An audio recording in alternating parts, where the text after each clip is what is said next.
Remember back in the day when Google search was like the thing? Like if you needed to know something, settle an argument, or like really dive deep into a topic, you'd just Google it. Oh, yeah, totally. It's been our go-to for what feels like forever, but lately it feels different, right? Yeah.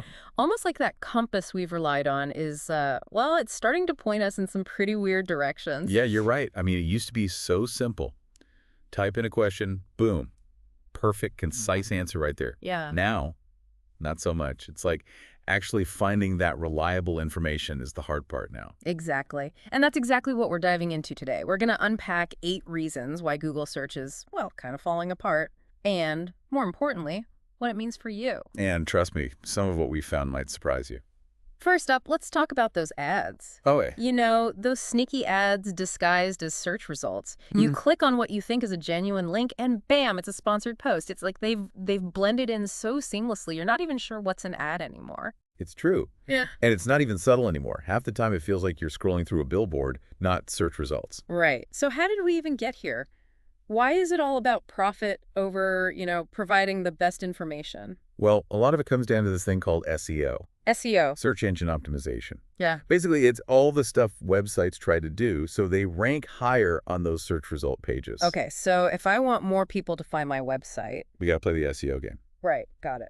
But how does that make Google search worse? Well, the system, like most things, was originally designed with good intentions to surface, the best, most relevant content. Makes sense. But then people started figuring out ways to game the system. Oh, wait, there we go. Exactly. So instead of focusing on, good content, they started focusing on stuffing in keywords. So instead of a well-researched, insightful article, we get a jumbled mess of random words and phrases, all designed to trick the algorithm. Like if I started writing a podcast description with best podcast, award-winning podcast, top 10 podcast. Exactly. Just a jumbled mess of buzzwords. And unfortunately, that means you and I end up wasting time sifting through a lot of, well, digital fluff. Oh, yeah. It's like that old saying, quantity over quality. Or in this case, it's keyword quantity over actual quality. And speaking of quantity over quality, let's talk about AI-generated content. Oh, yeah, that's a whole other beast. Robots are writing articles now, right? That's kind of cool. It is kind of cool. But like any technology, it can be used for good or, not so good. So what's the issue with AI content? Well, sometimes it churns out content that's designed to, again, game the system. Pump out tons of articles, dominate the search results, even if those articles are kind of shallow. So it's not necessarily that the content is bad or wrong. Right. It's just often not very good. It lacks the depth, the nuance, frankly, the human touch. So we've got these content farms pumping out AI articles, all while trying to game the system that Google is trying to manage with their algorithms. It's like a digital arms race. And guess who's caught in the crossfire? The users. Plus, so it feels like we need to become more aware of what we see on our screens, right? Absolutely. The information landscape is changing and fast, and we need to be ready to adapt if we want to survive in it. It's almost like we woke up one day and, well, the rules of the internet had changed. Right, and like no one gave us the new rule book. So how do we even begin to navigate this new landscape? How do we, as, everyday users, how do we know what to trust online? Especially when it feels like everyone's trying to manipulate us. It's a great question. And it highlights another big issue, Google's reliance on AI. AI. Wait, you mean like Google's leaning too hard on algorithms? Yeah. Instead of actual human judgment. Exactly. See, AI is great at processing huge amounts of data, right? Sure, yeah. But it can't really grasp those nuances. Yeah. Like, the context or a writer's intent. It can't spot misinformation as well as a human can. So you're saying an algorithm might see an article shared 1 million times and think, this is good stuff.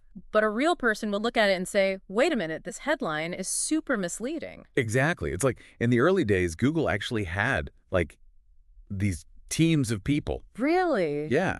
They would evaluate websites, check for quality, make sure they were trustworthy. Wow. So they were like the internet's hall monitor. Pretty much. Yeah. It was a way to make sure those search results were actually useful, accurate. Right. But as Google grew, it got harder to keep up with all those websites. Right. So they automated more and more. Relied more on AI. Exactly. Okay, listeners, I have a question for you.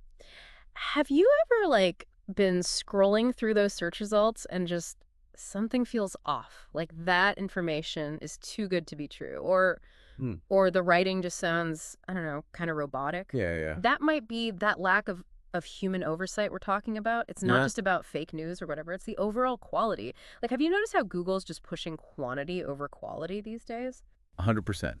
It's like they're saying, here's 10,000 results that kind of match what you typed. Good luck. Ugh, it's so overwhelming. And then there are those algorithm updates, which like everyone freaks out about, but are they even helping? That's the thing. It's like trying to, I don't know, trying to hit a moving target. Because the internet never stops changing. Exactly. New content, new websites, new ways to, game the system. It's constant. So yeah, those updates have good intentions, but sometimes they miss the mark. So it's like a music streaming service recommending songs based on like what's popular right now, not based on if the song's actually any good. Perfect analogy.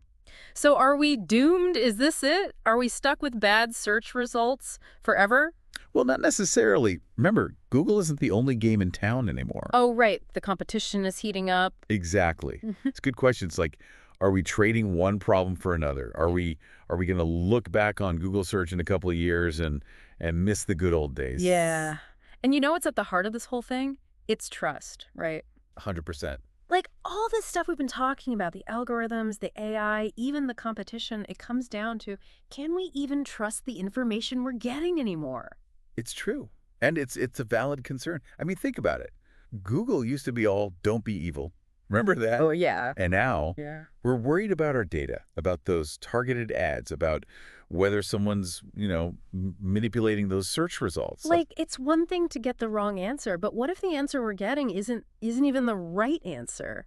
What if it's just the answer that, like, benefits Google the most? That's what we need to watch out for. It's a little unsettling, honestly. So, where do we go from here? What can we do? Well, we've got to get smarter, more discerning about the stuff we see online. What do you mean? We can't just accept the first thing Google throws at us. We got to verify stuff. Yeah. We got to look at things from different angles, consider different sources. Like, remember, we talked about those alternative search engines. Yep. It's worth trying those out. See what kind of results you get. It's about, taking back some of that control. So it's about being our own fact checkers. Exactly. Think of yourself as like an internet detective. You got to question everything. That's actually kind of fun. Right. It's about, being an active participant in this whole online world, not just a passive consumer. I like that. So, as we wrap things up here, I want everyone listening to think about this. How are you going to approach Google search differently? Because the truth is, we rely on it. We need it. But we don't have to be at its mercy. And that's it for today's deep dive. Thanks for coming on this journey with us. We'll catch you next time.